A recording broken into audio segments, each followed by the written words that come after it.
Welcome to the Reality Taboo, where no topic is off limits. It's January 17th, 2025. We are a few days out from the trumpeting, from Trump's inauguration.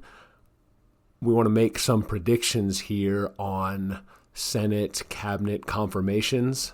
I can wrap mine up pretty easily. I think all of the nominations are going to be confirmed, and then I think they will be immediately and continuously subverted through the duration of their tenure. The deep state marionettes in the Senate with R's next to their names don't want to immediately become the Joe Manchins of their political party during the mandate, the honeymoon period of Trump's second term. In Machiavellian terms, the managerial class is comprised overwhelmingly of foxes, not lions. They don't want to go head-to-head in a direct, out in the open confrontation with Trump. That's not advantageous, it's not rhetorically useful, and it doesn't allow them to marshal public support to resist whatever it is that Trump does.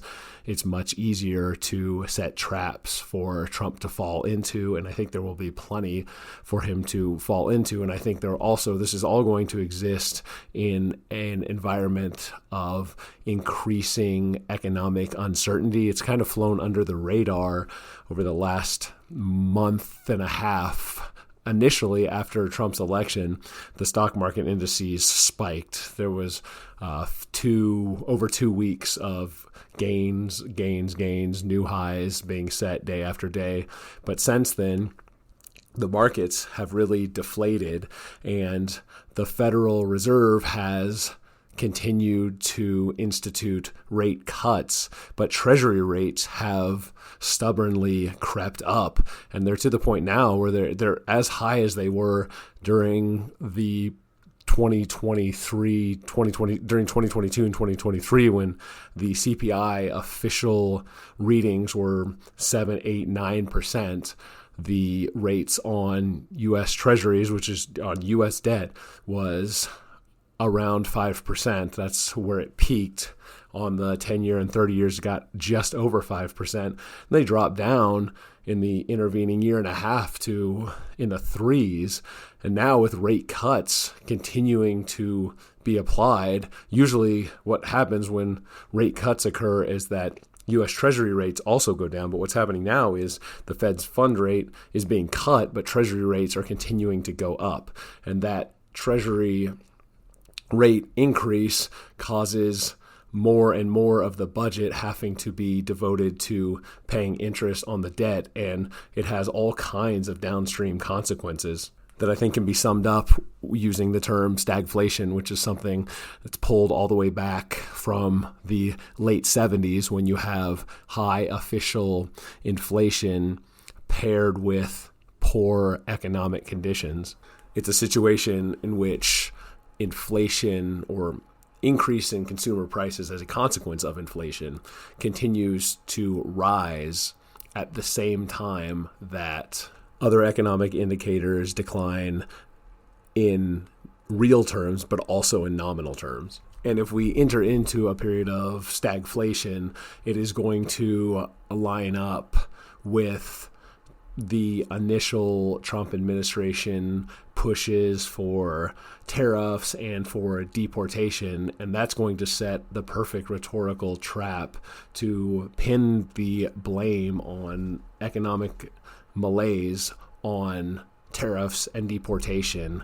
And so I may be overly black-pilled and maybe overly cynical, but I think they are going to confirm Trump's people with the understanding that the economy is going to go south, and they're going to be able to use that economic implosion paired with the expectation that during Trump's first term, the economy was good and prices were low, and so the expectation of a lot of lower information voters is that a return of a Trump presidency is going to lead to an amelioration of the problems caused by inflation and economic stagnation. And I think instead what's going to happen is those things are going to continue to get worse, and Trump's America First agenda, specifically with regards to tariffs and deportation, immigration restrictionism, which are the two aspects of Trumpism and the MAGA movement that the managerial class, the neoliberal establishment, hates the most, that they will be able to use those two things and pin the blame for the unavoidable economic stagnation that we're headed towards, that we're already experiencing, be able to pin it on those two things. Whereas if Trump has several of his nominations scuttled, then it muddles the rhetorical waters for being able to pin blame on him, and it allows him and his supporters to instead talk about how the economic stagnation is a consequence of him not being able to institute his agenda at all and being stymied from the get-go by not even being able to utilize the people that he wanted to utilize to push for the things he wanted to push for. The trap is set perfectly if it looks like, because he's been reelected again, and there has been a lot less, I think, pushback against his assuming the presidency up to this point, certainly than I thought was going to be the case, and I think that a lot of people thought were going to be the case. It seemed like it was a do or die, pull out all the stops, do anything that can be done to keep the Hitler reincarnate from assuming power again, and yet here it is where the peaceful transfer of power looks like it's going to take place without really any events, very uneventfully. And so it could just be that maybe they thought that they really were licked and that now it's time to hand the baton to the MAGA movement, or it could be that they're going to set up a situation where it looks like the establishment and the deep state is playing ball and trying to do its best by Trump to allow him to put into place his agenda, knowing that events will sabotage that on their own and they will be able to take advantage of the flailing and the economic problems that are going to plague the Trump administration from the beginning. One of the most common refrains I hear from normies, just normal people who don't follow politics as closely as Ness or I do, is that the economy was great under Trump. Seems to be one of the big things they remember from at least the first 3 years of Trump's presidency, 2017 through 2019, and then COVID during 2020. I think people give Trump a pass on that as a weird year. But the first 3 years of Trump's presidency, the economy is looked at as being quite good. So if Trump returns to office and the economy isn't good, then I think Trump's support craters quickly, immediately, because people are kind of expecting, rightly or wrongly, that the things are going to get a lot better, especially when you add the horrible economic news of the last 4 years under Biden. Another thing I've noticed is that I'd like to have hard data on this. I think it would back me up, but maybe I've certainly been wrong on that before. So, but the Democrats seem to be focusing on the supposed economic harms of mass deportations. So they're saying it's not so much trying to pull at your heartstrings and human rights, racism, those kinds of things are not. Those kinds of arguments are not made about why we shouldn't do mass deportation so much as if you do, crops will rot in the field. And so those two things, fond remembrances of the economy under Trump and the economic harms of mass deportation, that supports Ness's theory that everything's kind of being geared up for Trump to take the blame for the economy crashing, or at least taking a serious nosedive. I don't even know that it necessarily has to be a distinct nosedive. I think the assumption that you are alluding to, especially among people who aren't as politically engaged, who are more low information voters, and that is to distinguish, or that should be distinguished from low intelligence. I don't mean to imply that people who are lower information voters are dumb necessarily, but that the presumption is that during 2017 and 2018, well, the unemployment rate was lower and consumer prices were much lower and growing at lower rates, and mortgage rates were lower, and the stock market was steadily rising, and all of these things that people look at as sort of first order measures of the economy were good and getting better year over year in 2017, 2018, 2019. And those things, the presumption is that we'll get back to that. And I don't think that we will. I think we're going to continue in the direction that we've been on, the trajectory that we've been on since 2022, where things continue to bump along, getting moderately worse over time, and that the big renaissance, the reversion to the economic optimism that was in place 7 or 8 years ago during Trump's first term is not going to come back on the scene. And Trump hasn't probably done himself a lot of favors by effectively promising that it will. He hasn't talked about, like, say, Malay in Argentina has, by rhetorically prepping the population for having to go through some tough times to allow things to get better. Trump is promising, as he always does, selling the sizzle, that things are going to immediately revert to the prosperity, the perceived prosperity that characterized the first few years of his first term. And when that doesn't manifest, and it is simultaneous to whatever his deportation efforts are and whatever he tries to do with tariffs, when things don't get better and those two policies are implemented, that is going to create the perfect confluence to crater Trump's approval and end whatever honeymoon period he has almost immediately. And I think all of that can transpire without a 2008 style event that causes the stock market to precipitously drop by 30% in the course of a week or two.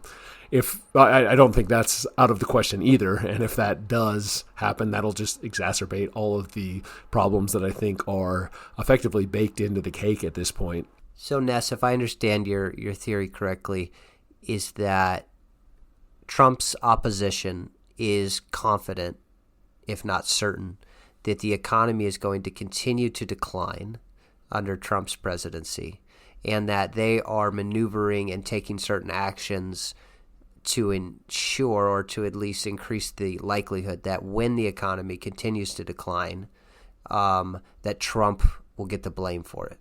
I don't know if I'd use certainty. I think they resign themselves to the idea that this is the best tactical direction for them to take, because they are not going to be able to prevent Trump from assuming the presidency. And so if they are unable to keep him from assuming the presidency, then subversion is the best way to proceed, given the Machiavellian terms that we referenced previously, that the managerial class likes to operate as foxes, not as lions. So if the economy doesn't decline, if things get better or at least stay steady, do you think then Trump's opposition, they'll just switch gears, they'll try a different tactic? Because it seems like, and again, some of the things I mentioned support this, that they're, so to speak, putting all their eggs in one basket in terms of the economy. Their whole theory or their whole plan of attack seems to rely upon the economy continuing to decline. So if it doesn't, there's going to have to be a big change of tactics. I think the economic situation remaining steady will be a big managerial class win, because the expectation is that things are going to get noticeably better. And if they just stay where they are, that is not going to redound to Trump's benefit at all. I think it will, based on what the expectations are, it will fall well short of the expectations. And so it will look like a win for the managerial class and the deep state and a loss for Trump.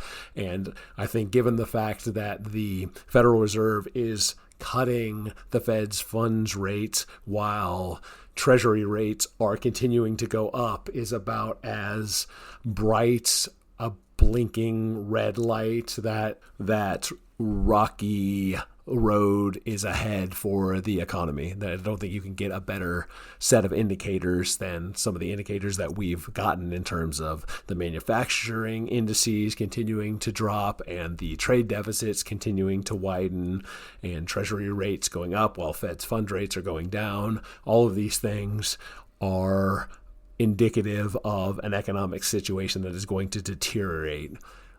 So it's not going to stay the same, let alone get better. I would assume that the Fed has something like 20,000 employees that work for it. What exactly they do, I don't know. It's a black box. I'm sure there's a lot of bureaucracy and a lot of office space type of people not doing anything but just seat warming in cubicles or working from home and not doing anything at all, their jobs.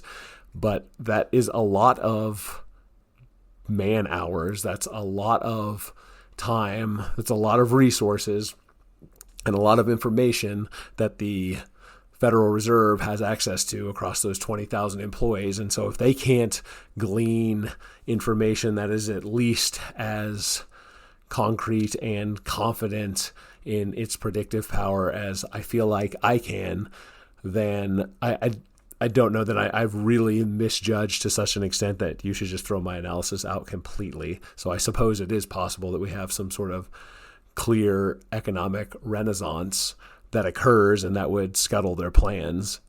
But I don't think that that's likely to occur. I can't see the mechanism by which it would. I wonder, is there anything Trump and the Republican Congress could do to improve the economy? And for one thing, despite what the official economist will tell you, I think mass deportations would help the economy in more ways than one. The biggest thing would be just take the squeeze off the housing market. I do grant that probably, at least in the short term, there could be an increase in consumer prices due to the max exodus of cheap labor, but I think that would balance out pretty quickly. Yeah, the reduction in the demand for housing should almost certainly have a impact that pushes the prices for housing down. But I don't think anything like mass deportations are going to occur in the first place. So I think it's largely an academic exercise to talk about what the consequences would be from it occurring, because I don't think it's going to occur. I think instead what we're more likely to get is some high-profile deportations of the worst criminals and cartel members, targeted deportations happening, and then politics, retail politics, and the continued economic malaise will quickly overtake events, and the idea of mass deportations will kind of be lost in the sauce, and they will stop occurring, and they will stop being talked about, stop being promoted at all, or nearly as much, if they are even promoted at all, by the Trump administration. So we're going to get to immigration, but just to wrap up the economic discussion, although the two issues are certainly linked, an interesting question is, if the economy continues to decline or stays the same or at least doesn't get better, how is Trump going to navigate the blame game, and how is he going to keep up his momentum? Well, I think the black-pilled short answer that I would offer is that he won't be able to maintain that momentum. It'll dissipate rapidly, and he'll be in a position where he doesn't really have a lot of momentum. I think the first thing he'll turn to is pointing the finger at the Federal Reserve, which has said that it's unlikely to continue to make rate cuts. That was the trajectory that the Federal Reserve had been on for the last year and a half of the Biden presidency, was to steadily decrease the federal funds rate, but with inflation indicators being stubborn and U.S. Treasury rates continuing to push upwards in terms of the percentage payouts of the coupons, those things, and also I think there's a big political element, but officially those things are the reason that the Federal Reserve has said it's going to stop cutting interest rates, and that has an immediate negative impact on things like the stock market and economic outlook for especially the higher risk, more tech-oriented sectors of the economy. And so I think he will try to blame the Federal Reserve for it. I don't know how much purchase that will have with the general public, with the electorate. If his cabinet appointments are all stymied, though, if they're all rejected, that will be the thing that he will turn to immediately. And I think that will have more purchase, which is why I don't think it's going to happen. If they ended up scuttling his nominees for all of his different secretary positions, then he could easily point to that being the reason that his agenda wasn't able to be successful, because it was unable to be implemented in the first place. So, Ness, let's put you on the spot. You think that all of Trump's cabinet nominees will receive Senate confirmation? Yeah, I think so. That's my best guess, including the most contentious ones like Tulsi Gabbard and RFK. I would imagine, yes, because for them not, it's going to require Republicans to go against the party and go against Trump. And I don't think at this point in time it is beneficial for any of them to do that. And at the same time, I think the Republican Party, as it's represented in Congress, is more MAGA in 2025 than it was during 2017. Would you agree with that, Ness? Yeah, I think that's undeniable. Certainly in terms of the public-facing side of things, the electoral, the retail politics side of things, I don't think there's any way to argue against that. Another thing I've noticed is that the pushback against Trump seems to be a lot more muted than it was this time 8 years ago. And I don't know why that is exactly. I think the only idea I really have on why that is that Trump won the popular vote this time. And so the same people who opposed Trump went on and on about democracy and how Trump was a threat to democracy, that Trump was a fascist. And so it's kind of hard to say all those things. It was a little easier to say in 2016-17 because Trump did pretty handily lose the popular vote to Hillary Clinton, but this time he won the popular vote. And so that could be part of it. I think the other thing is Trump was an unknown quantity at that point, at least as far as politically. People were scared. A lot of people were scared about what a Trump in office would be like. And we lived through 4 years of that, and we came out the other end, and there was a lot of chaos, granted. But as we said, the economy was good. So I think the fear factor is not there like it was. And I think the other thing, there has been a backlash against the woke DEI stuff, and Black Lives Matter, I would say it is at its lowest point since the Obama years in terms of credibility and favorability. I wish I had the data on that. It'd be interesting to see how the favorability and unfavorability of BLM has changed. Maybe that's something we could do in the future. But I suspect it's probably at its nadir. So that could all combine to, there's just not, for a variety of reasons, there's just not that same energy, that's genuine energy, capital R resistance energy that there was 8 years ago. As it so happens, there is a site, Civics, CIVIQS. I'm not sure if it's supposed to be CivIQ or Civics with IQ instead of ICS, but whatever the case is for the nomenclature for the URL, the site has internet surveys that it's maintained for almost a decade now on a whole series of questions. And if you have a membership, you can break the results down by demographic category, but they have thousands and thousands of respondents who participate in the survey on a regular basis. And one of the things they've tracked is favorability, opposition or support for Black Lives Matter. And it peaked, at least going back to 2017, it peaked in June of 2020, which was when George Floyd died. It peaked at a support figure of 52%, 52% of the population supporting BLM, and it looks like about 29 or 30% opposing. So that would be a net favorability on the order of 20% or so. And now if we fast forward 5 years to January of 2025, we have an opposition of 43% and support for Black Lives Matter at 41%.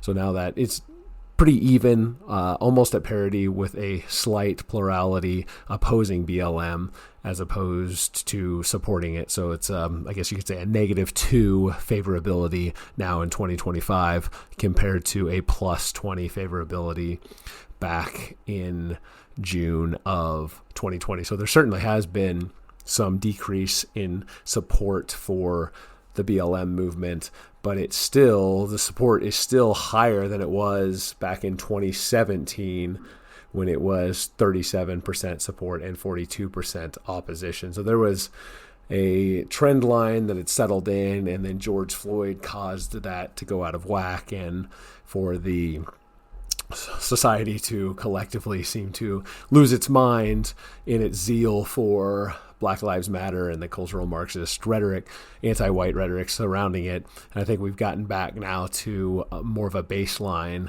that is pretty evenly distributed between opposition and support. As for the seeming greater tolerance for Trump now than in 2016, I think there are multiple factors that come into play. I think the popular vote is probably part of it, although I am too cynical to allow a lot of credit to be given to that.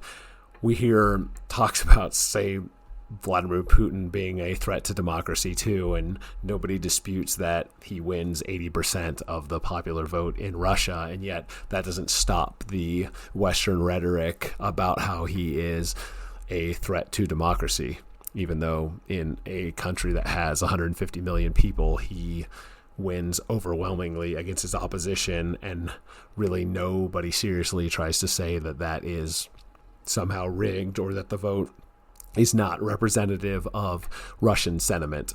So it's almost like democracy is just a synonym for what they like, and it doesn't have any correspondence to what the literal definition of democracy is.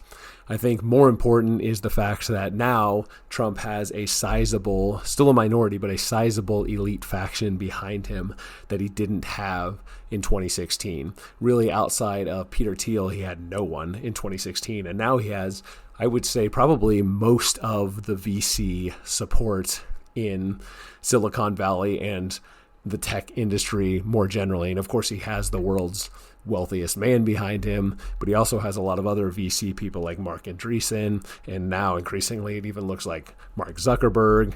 That paired with a lot of Wall Street money also backing Trump that wasn't there in 2016, the Bill Ackmans of the world. So he has two poles of support among what I like to refer to as the elite insurgency that are backing him now that weren't backing him in 2016. And that cannot be disentangled from his support for Israel. And there are, of course, a lot of connections between the VC world in Silicon Valley and Wall Street and with Israel, and with the Western agenda in the Middle East more broadly. And that, of course, also brings in the military-industrial complex. So there are a lot more factions among the managerial class, the neoliberal establishment. Again, a minority overall, but more. There are some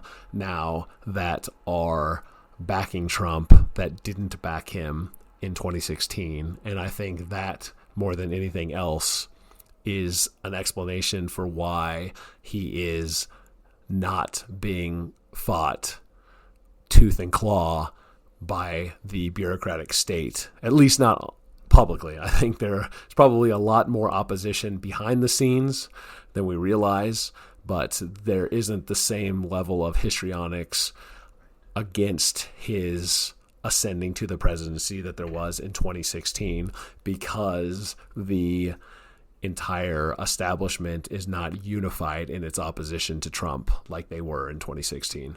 As to why the elite factions have broken off from the unified front in opposing Trump that they had in 2016.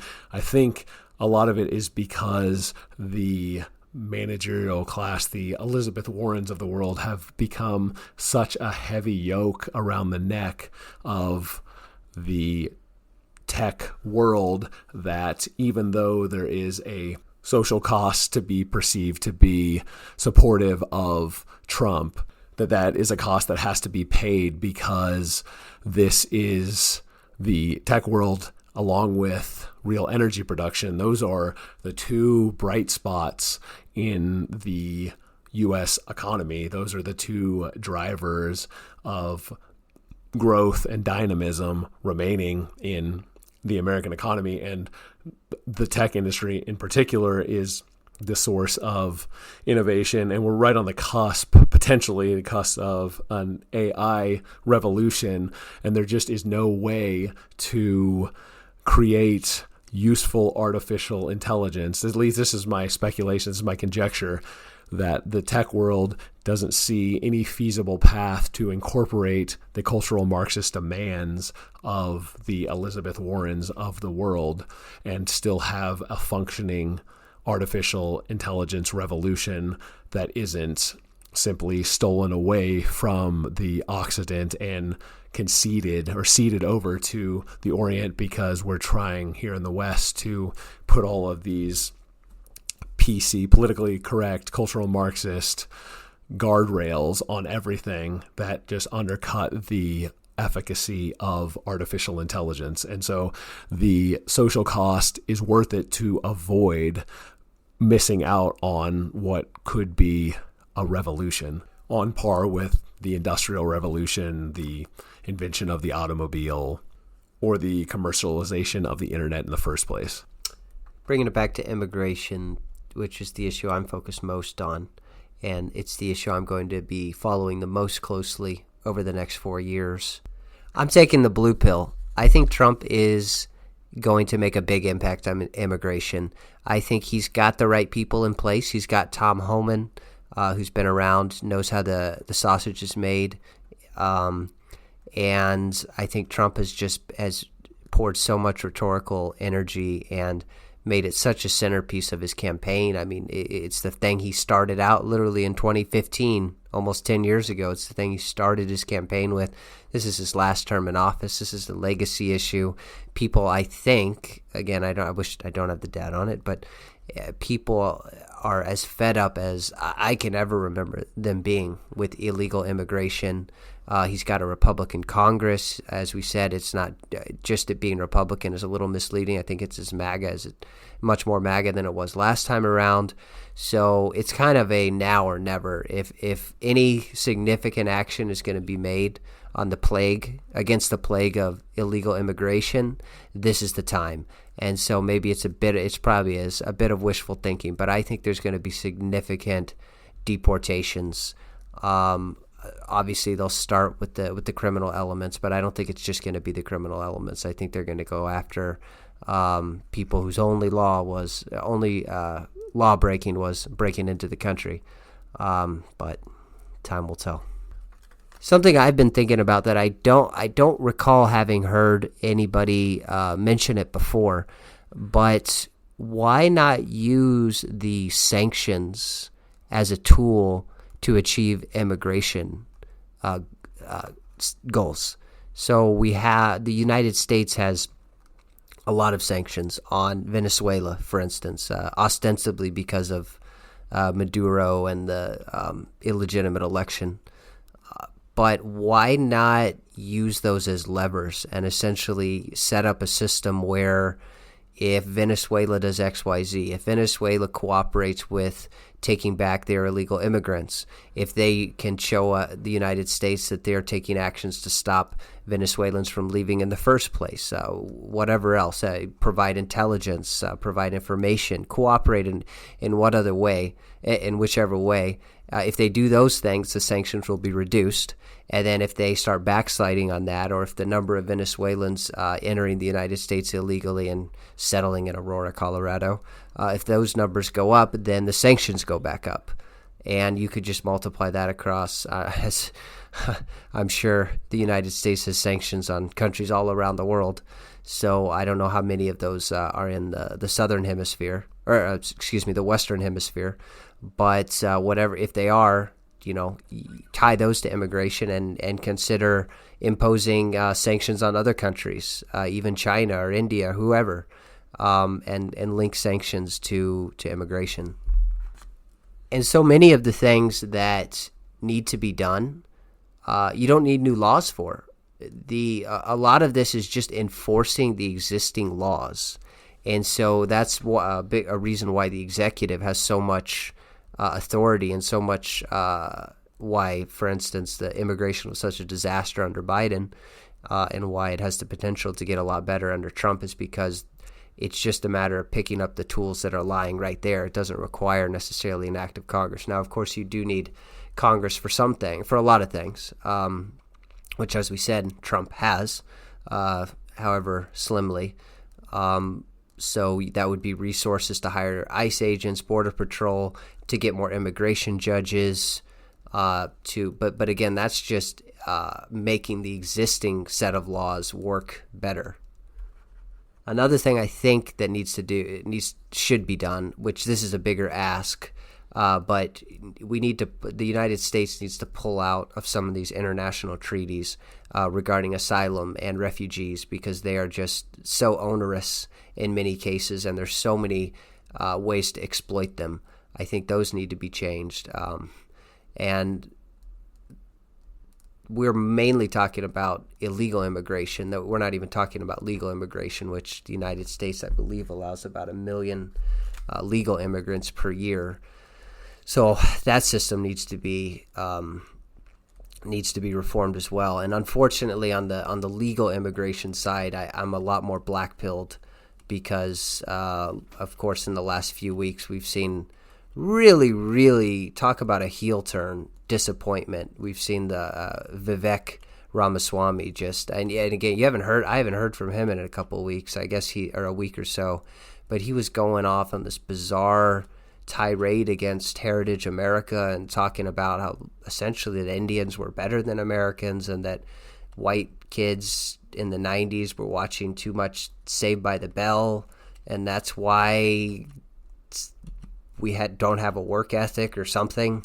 So that was pretty disappointing. And then, of course, Elon has been getting pretty nasty about H-1B visas as well. Obviously, he has a conflict of interest because he was a beneficiary of that. And I'm sure Tesla and SpaceX rely heavily on H-1B visas. But nevertheless, it is disappointing to see how vitriolic he's been against anybody who oppose him on that issue. Sanctions and immigration are already linked. Sanctions often cause out-migration from the countries that are being sanctioned. So the problem, first, granting that any of these efforts are going to be made by the bureaucratic state in good faith, which I think that's highly dubious to assume that's going to be the case. But even if that was the intention, these two things are going to work at odds. So hitting countries with sanctions ends up hurting the bottom of the society the most. The elites in those societies are far more insulated from the sanctions, the effects of the sanctions, than the working and middle classes are. And so by hitting countries with hard sanctions, the economic situations in those countries deteriorates, and that leads to an outflow of migrants who then head for places that are perceived to be more economically viable for those people, and that is what causes a lot of the immigration in the first place. And just because there is an outflow of people doesn't mean that they necessarily have to get into the United States. If the United States government was serious about enforcing the border and keeping people from coming across it, that could happen, but it is not a question of a number of Border Patrol agents. It's what their rules of engagement are. But if there was a serious attempt at enforcement in the first place, then all these other factors would pale in comparison. None of them would really matter, because you could create a Fortress America if there was the will to do it, but there's not the will to do it. And I don't see any way that Trump is going to be able to change the will of the managerial class. And you also have, pulling on the other end of things, you have the attempt, and I would say this is the Vivek Ramaswamy and Elon Musk approach to immigration, which is to vilify illegal immigration while glorifying high-end merit immigration, or even middling merit immigration. And a real easy way to achieve both of these things simultaneously is simply to declare more and more immigration as legal rather than illegal. Talk about how we are stopping the illegal immigration and then opening up the portal even wider for legal immigration so that we can bring in more people here than maybe even we're currently allowing into the country in the first place, but we can claim that it's all legal and ergo it's all beneficial.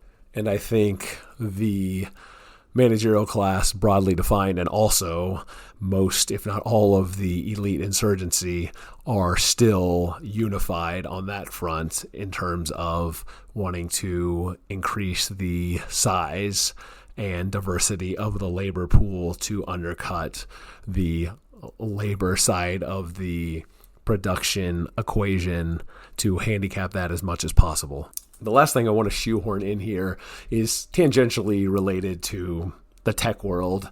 And I can't remember exactly what the hook was. I thought it was something about a Brazilian court banning or trying to ban some prominent person in Brazil. I think I thought I heard Glenn Greenwald talking about it, trying to ban someone in Brazil from making the association between homosexuality and mental illness, but I can't find that. So it may have been some other context, but is somehow related to social media and the association between homosexuality and mental illness.